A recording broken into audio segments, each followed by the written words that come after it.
Stories of paranoid zealots, common tales of how dryads came to be on the plain of cedar, and the real story of the island of sorrow, which then became the Wasting Key. If the sound of these tales have piqued your interest, come and sit a while with Old Mother Nonsense. Curl up somewhere comfortable with a plate of cookies and your beverage of choice. She will be having coffee.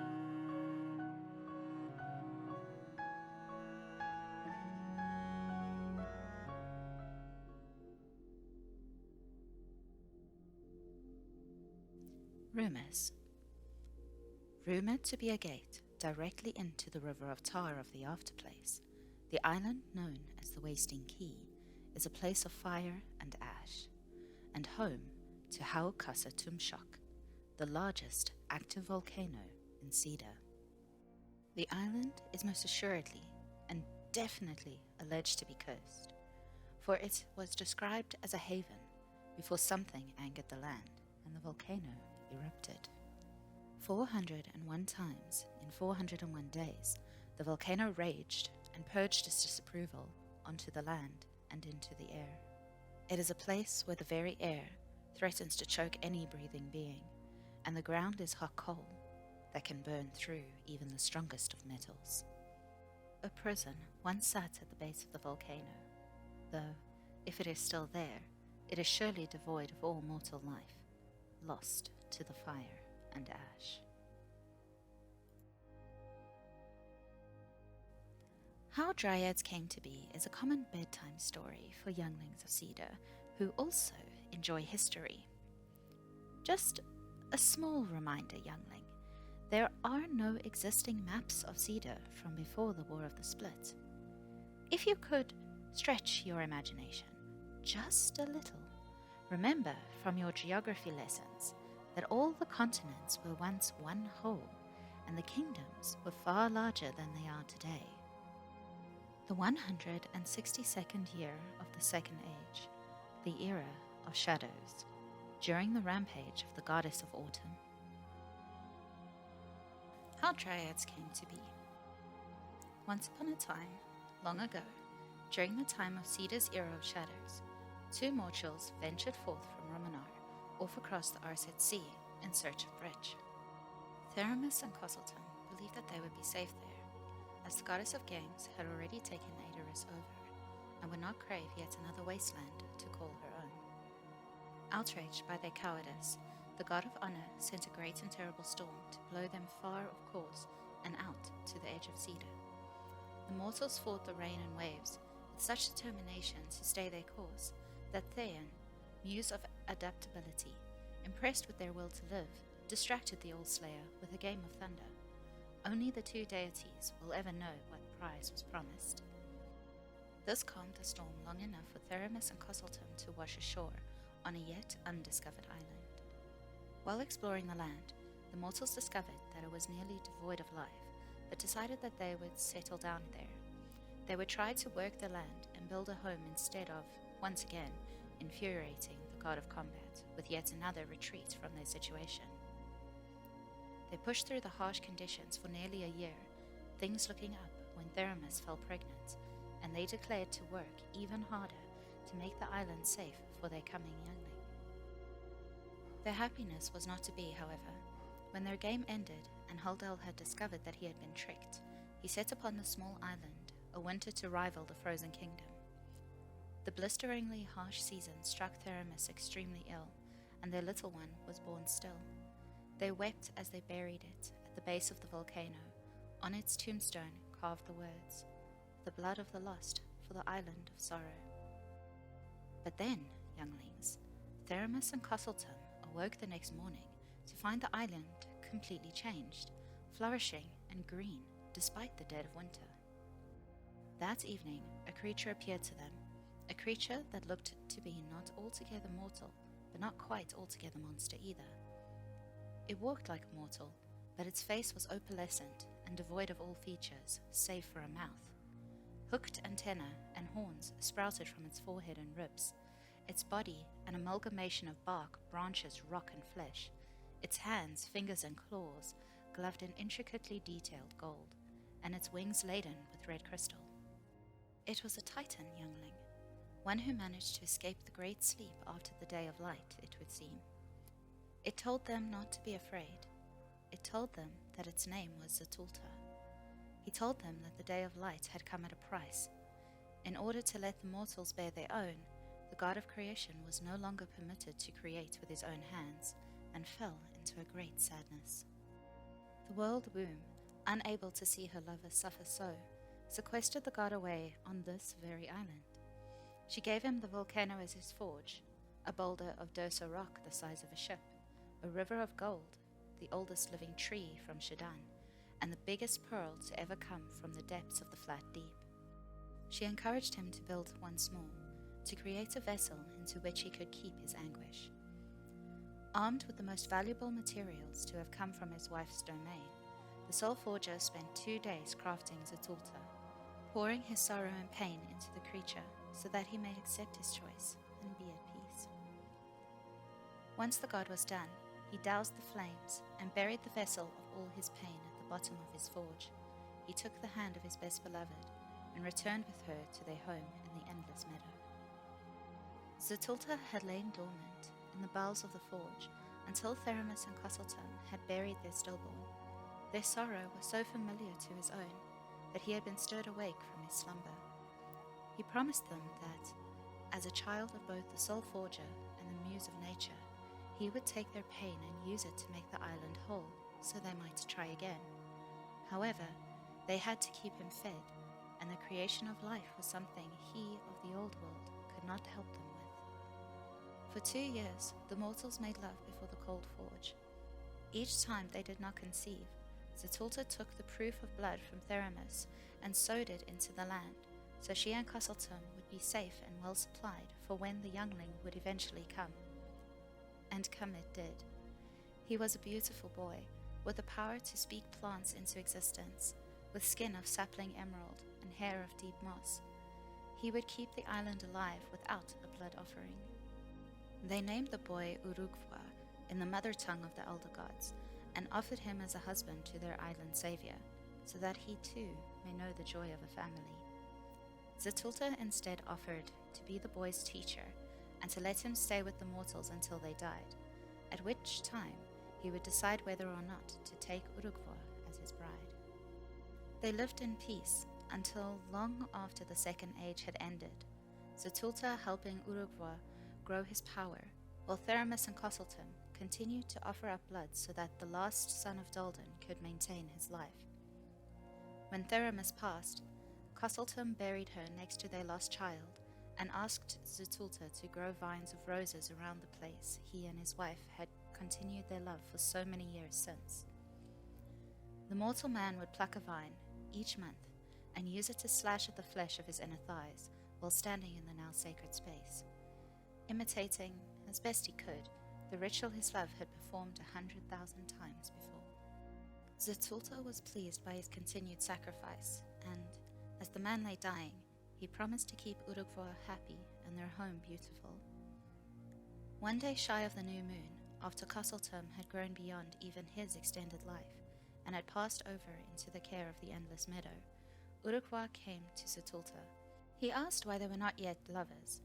His mother had told him, many years ago, that he would be the husband of the island's provider once she and his father were gone. Zatulta told him, quite simply, that such a beautiful creature as the sorrow's gift should not wish to tie himself to a construction of a god's sorrow. Urugwa confessed that he desired it above all else, and the two made love that night in the bowels of the volcano, their combined magic manifesting a gargantuan stalk that threaded up and through the mouth of the silently sleeping forge. Come the morning, Urugwa awoke to find his husband curled up in a peaceful slumber, only he would not wake. The month had passed, and without the sacrifice of the lust, Zatulta had once again fallen dormant.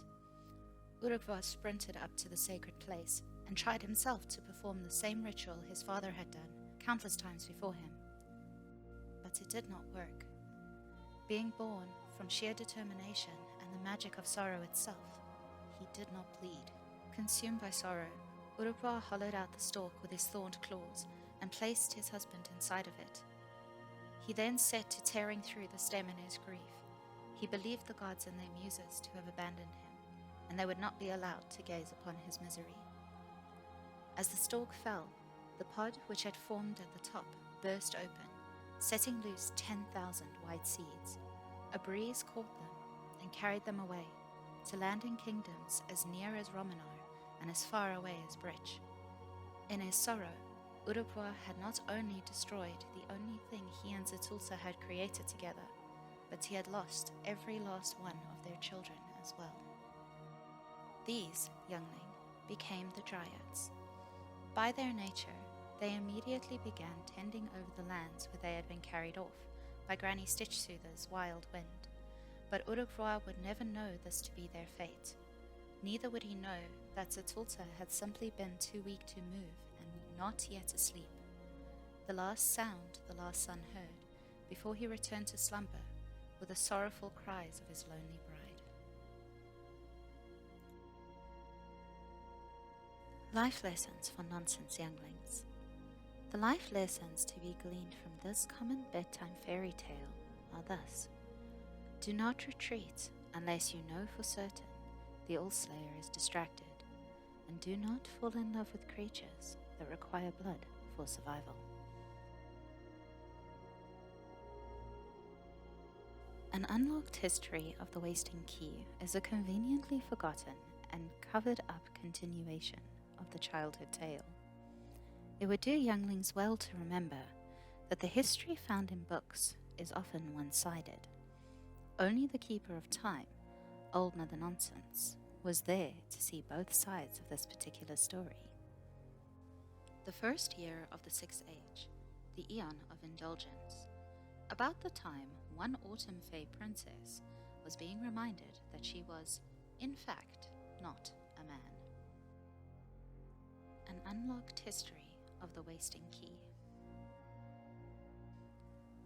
A long time ago, as the tranquil times had just come to an abrupt end, it would seem that Urukwa, the father of Dryads, was destined to be alone on the empty island of sorrow forever.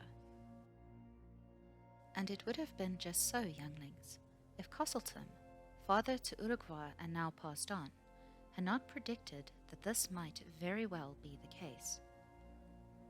With this fear in mind for his son's survival, Cosseltum had secretly prayed to the Allslayer, the very same deity, you might remember, who marooned him and his family on the lonely island some many moons ago, to send someone who would be willing to continue the blood sacrifices, send someone to keep the wings of Zetulta, the spirit of the island, filled with crimson and awake. His fear was so great that the god heard him and roused the ocean once again to bring another ship, this time from across the flat deep. His muse did not approve, arguing with his Allslayer that the mortals upon the ship were not the same, and had no business stepping foot, hoof, hide, or hull on the land of the Soulforger. The most stubborn of all gods disagreed with the opinion that the mortal had asked him for blood, insisting that it was a divine warrior he had chosen to carry out the task. Their disagreement lasted many months, and caused the seas to toss and tremble so violently that, by the time the ship reached the island, Zetulta had indeed gone completely dormant once more. The ship was captained by a Namako, a winged warrior of maroon plumage, fire-touched hair, and a restless soul, Captain Revesa Ronvoli. She, dearest younglings, was the kind of woman whom no one would dare to so much annoy, let alone make angry, for fear of sparking a rage so great the very skies trembled with the power of her strikes. It was this very same Captain Revesa Ronvoli who was now very annoyed indeed to find her ship and crew cast away to a nearly uninhabited island halfway to the end of the world. The dirt was hard and dry, even on the beach where they made berth. The trees were short and bare. It was not the island she had seen in visions from her god. She sent her soldiers out in search of supplies, so they may continue their journey.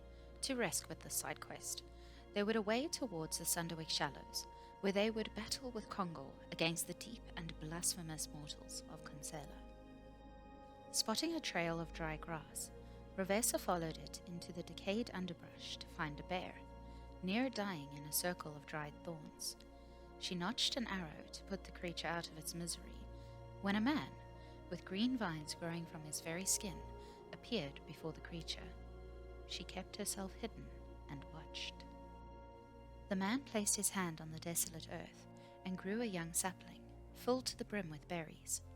The bear must have eaten the sapling over 50 times while Revesa stared in disbelief and awe, but the plant continued to grow back until the bear had had its fill.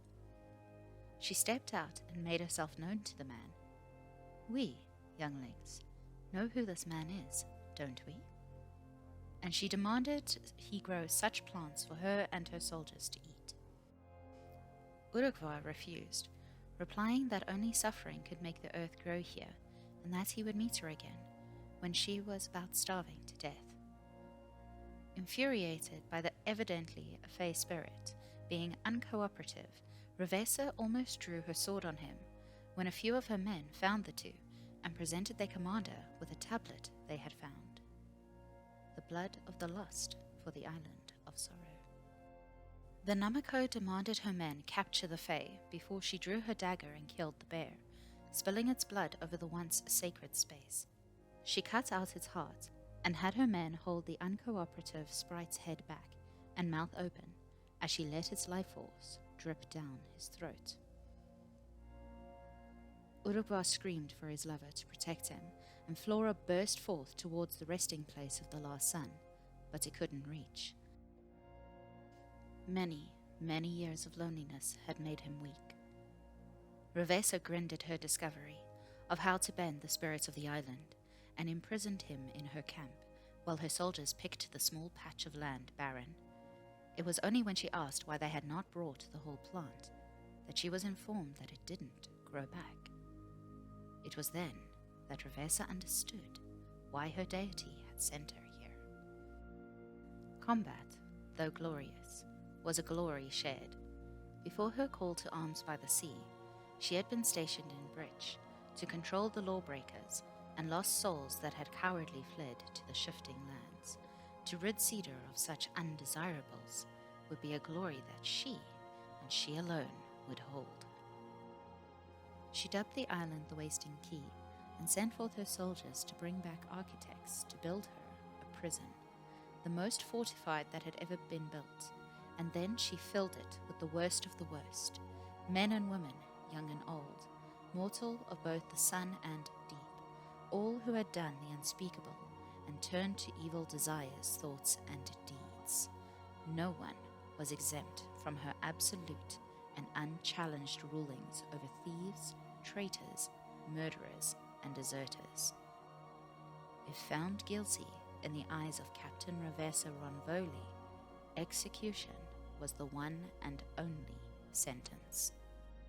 In a courtyard of stone and iron, the irredeemable would have their heads removed from their shoulders and strung up like cattle for their blood to drip down into her copper pools.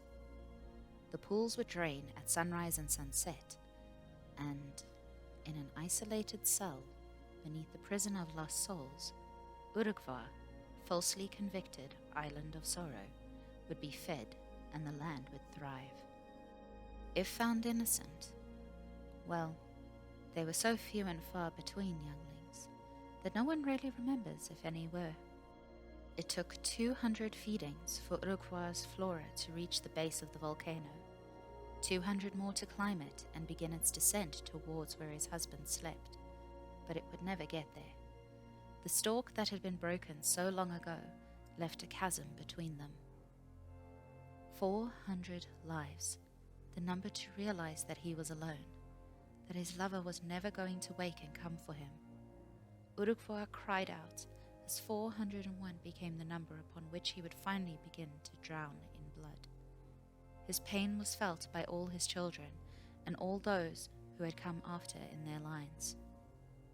Most of you hearing this tale will certainly be too young to remember, but that day the keepers of the natural world held their collective breath and sobbed with their father, even though not a single one had ever known him.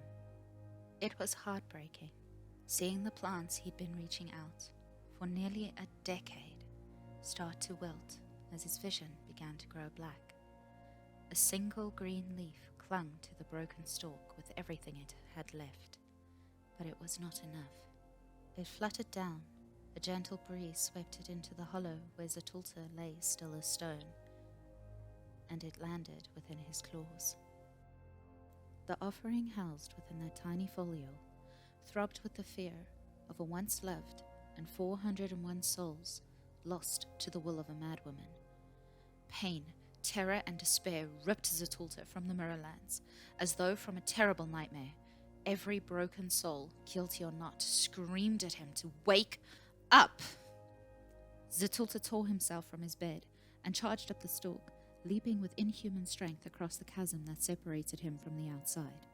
His claws dug into the dying Flora as he raced towards the mouth, and he only stopped when he felt Urupwa's cries become silent. He had awoken too late. A thunderous roar shook the wasting key at its very foundation, splitting rock and pouring forth magma to spill over the island. The toughest of beasts that still remained screamed in agony as they caught fire but didn't die. The very soul of their island poured his sorrow for his lost love into them, and they rode the rivers of fire to Captain Ronvoli and her prison of lost souls. 401 days the island laid waste to everyone inside that accursed place. The whole plain felt the repercussions of those dark days, some believing the goddess of games had come once again. Clouds of ash blocked out the sun. Acid rain turned the Arset Sea blacker than pitch.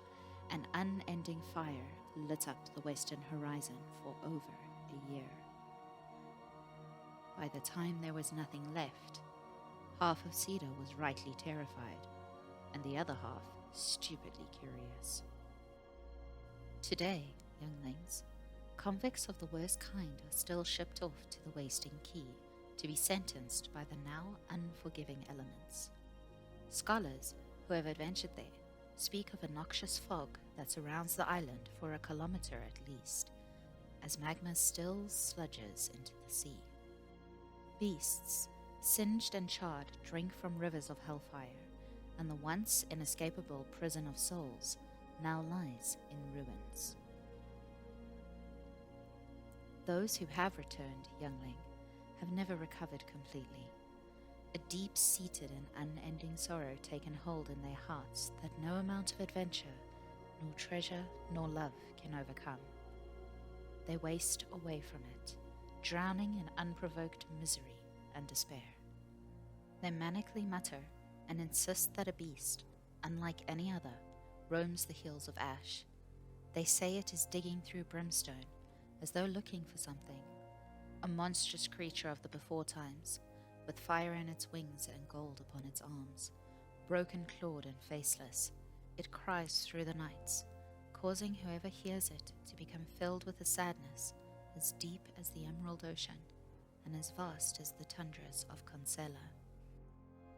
It has been over 1,000 years now that not even the great and controversial University of Mesnen has given explorer or adventurer permission to go there, not even in the pursuit of knowledge.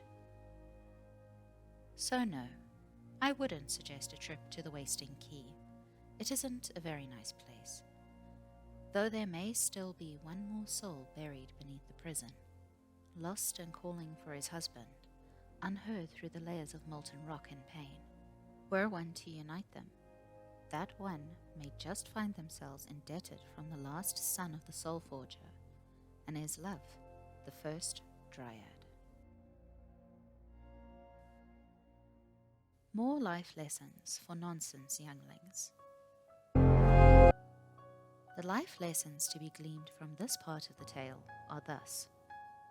The Wasting Key is only to be holidayed at if you can provide your own accommodations, preferably of the fireproof variety. And should you venture to make offerings, especially those based on a tablet you find without context, double check that the one you offer to is indeed the one it is meant for.